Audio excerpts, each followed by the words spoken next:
ಕೊಪ್ಪಳ ಜಿಲ್ಲೆಯಲ್ಲಿ ಖತರ್ನಾಕ್ ಕಳ್ಳರ gang active ಆಗಿದೆ. ಯಲಬುರ್ಗಾ ತಾಲೂಕಿನ ಮಲಕ ಸಮುದ್ರ ಗ್ರಾಮದಲ್ಲಿ ಸ್ಕೂಟಿಯಲ್ಲಿಟ್ಟ ಲಕ್ಷಾಂತರ ರೂಪಾಯಿ ಹಣ ಕಳ್ಳತನವಾಗಿದೆ. ಈರಪ್ಪ ದಸ್ತಾನಿ ಎಂಬವರು ಬ್ಯಾಂಕ್ನಿಂದ ಹಣ ಡ್ರಾ ಮಾಡಿಕೊಂಡು ತಮ್ಮ ಸ್ಕೂಟಿಯಲ್ಲಿ ಇಟ್ಟಿದ್ರು. ಬಳಿಕ ಪಕ್ಕದಲ್ಲಿದ್ದ ಟೀ ಅಂಗಡಿಯಲ್ಲಿ ಟೀ ಕುಡಿಯಲು ಹೋಗಿದ್ರು. ಇದೇ ಸಮಯಕ್ಕೆ ಹೊಂಚು ಹಾಕಿ ಕಾದಿದ್ದ ಖದೀಮರ ಗ್ಯಾಂಗ್ ಕ್ಷಣಾರ್ಧದಲ್ಲಿ ಸ್ಕೂಟಿ ಡಿಕ್ಕಿಯಲ್ಲಿದ್ದ 1.5 ಲಕ್ಷ ಹಣ ಕದ್ದು ಪರಾರಿಯಾಗಿದ್ದಾರೆ.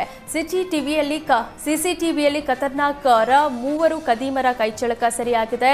ಘಟನೆ ಸ್ಥಳಕ್ಕೆ ಯಲಬುರ್ಗಾ ಪೊಲೀಸರು ಭೇಟಿ ನೀಡಿ ಪರಿಶೀಲನೆ ನಡೆಸಿದ್ರು.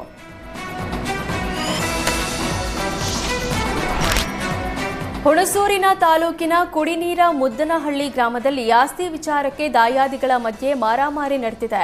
ಈಗಾಗಲೇ ಜಮೀನು ವಿವಾದ ನ್ಯಾಯಾಲಯದ ಮೆಟ್ಟಿಲೇರಿದ್ದು, ತಿಮ್ಮಪ್ಪ ಹಾಗೂ ಹೊನ್ನೇಗೌಡ ಕುಟುಂಬ ಜಮೀನು ತಮಗೆ ಸೇರಬೇಕು ಅಂತ ಗಲಾಟೆ ಮಾಡಿಕೊಂಡಿದ್ದಾರೆ. ಪರಸ್ಪರ ಅವಾಚ್ಯ ಶಬ್ದಗಳಿಂದ ನಿಂದಿಸಿ ಹೊಡೆದಾಡಿಕೊಂಡಿದ್ದಾರೆ.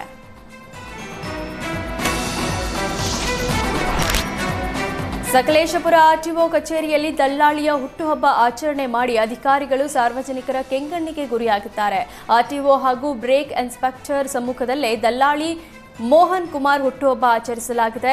ಆರ್ಟಿಒ ಅಧಿಕಾರಿಗಳು ಹಿಂದಿನಿಂದಲೂ ದಲ್ಲಾಳಿಗಳಿಂದ ಲಂಚ ಸ್ವೀಕರಿಸಿದ್ದಾರೆ ಅನ್ನೋ ಆರೋಪ ಕೇಳಿ ಬರ್ತಿದೆ. ಇದರ ನಡುವೆ ಅಧಿಕಾರಿಗಳು ಸರ್ಕಾರಿ ಕಚೇರಿಯಲ್ಲಿ ಖಾಸಗಿ ವ್ಯಕ್ತಿ ಬರ್ತ್ಡೇ ಸೆಲೆಬ್ರೇಟ್ ಮಾಡಿರೋದು ವಿವಾದಕ್ಕೆ ಕಾರಣವಾಗಿದೆ.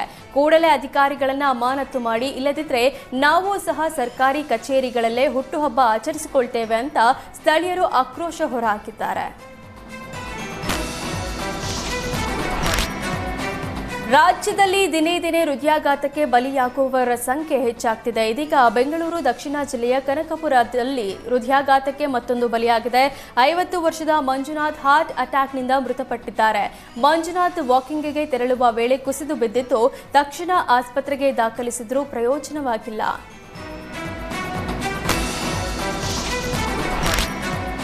ಯಾದಗಿರಿ ಜಿಲ್ಲೆಯ ಗುರುಮಠಕಲ್ ತಾಲೂಕಿನ ಹಲವು ಆಸ್ಪತ್ರೆಗಳಿಗೆ ಶಾಸಕ ಶರಣಗೌಡ ಕಂದಕೂರ ದಿಢೀರ್ ಭೇಟಿ ನೀಡಿದ್ರು. ಗುರುಮಠಕಲ್ ಸಮುದಾಯ ಆರೋಗ್ಯ ಕೇಂದ್ರ, ಗಾಜರಕೋಟ, ಕೋಟಾಗೇರ ಸೇರಿ ವಿವಿಧ ಆಸ್ಪತ್ರೆಗಳಿಗೆ ಭೇಟಿ ನೀಡಿ ಆಸ್ಪತ್ರೆಯಲ್ಲಿನ ಸೌಲಭ್ಯ, ಔಷಧಿಗಳ ಬಗ್ಗೆ ಪರಿಶೀಲನೆ ನಡೆಸಿದ್ರು. ಆಸ್ಪತ್ರೆ ಭೇಟಿ ವೇಳೆ ಶ್ವಾನ ಕಡಿತ ಔಷಧಿ, ಐವಿ ಫ್ಲೂಯಿಡ್ ಸರ್ಕಾರದಿಂದ ಪೂರೈಕೆ ಇಲ್ಲದ ಬಗ್ಗೆ ಗೊತ್ತಾಗಿದ್ದು, ಸರ್ಕಾರ ಔಷಧಿ ಪೂರೈಕೆ ಮಾಡದಕ್ಕೆ ಶಾಸಕ ಕಂದಕೂರ ಗರಂ ಆದ್ರು. ಕೂಡಲೇ ಆರೋಗ್ಯ ಇಲಾಖೆ ಪ್ರಧಾನ ಕಾರ್ಯದರ್ಶಿ ಹರ್ಷ ಗುಪ್ತರಿಗೆ ಫೋನ್ ಮಾಡಿ ಔಷಧಿಗಳ ಕೊರತೆ, ಸಿಬ್ಬಂದಿಗಳ ಕೊರತೆ ಬಗ್ಗೆ ಗಮನಕ್ಕೆ ತಂದರು.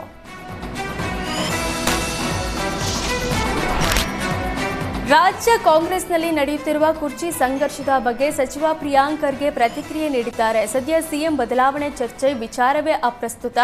ಮಾರ್ಕ್ಸ್ ಕೊಡುವವರೇ ಸುಮ್ಮನೆ ಇದ್ದಾರೆ. ಹೀಗಾಗಿ ಆ ಬಗ್ಗೆ ಚರ್ಚೆ ಮಾಡಿದ್ರೆ ಅದು ಮೌಲ್ಯಯುತವಲ್ಲ. ಸಿಎಂ ಬದಲಾವಣೆ ಮಾಡುವ ಅಧಿಕಾರ ಇರೋದು ಹೈಕಮಾಂಡ್ ನಾಯಕರಿಗೆ. ಈ ಬಗ್ಗೆ ಅವರೇ ಮಾತಾಡ್ತಿಲ್ಲ. Mallikarjun Kharge, Surjewala, CM Siddaramaiah, DCM DK Shivakumar ಆಗ್ಲಿ ಯಾರೂ ಸಹ ಅಧಿಕಾರ ಹಂಚಿಕೆ ಬಗ್ಗೆ ಮಾತಾಡ್ತಿಲ್ಲ. ಇದೆಲ್ಲ ಚರ್ಚೆಯನ್ನ ನಿಲ್ಲಿಸೋದು ಉತ್ತಮ ಅಂದ್ರು.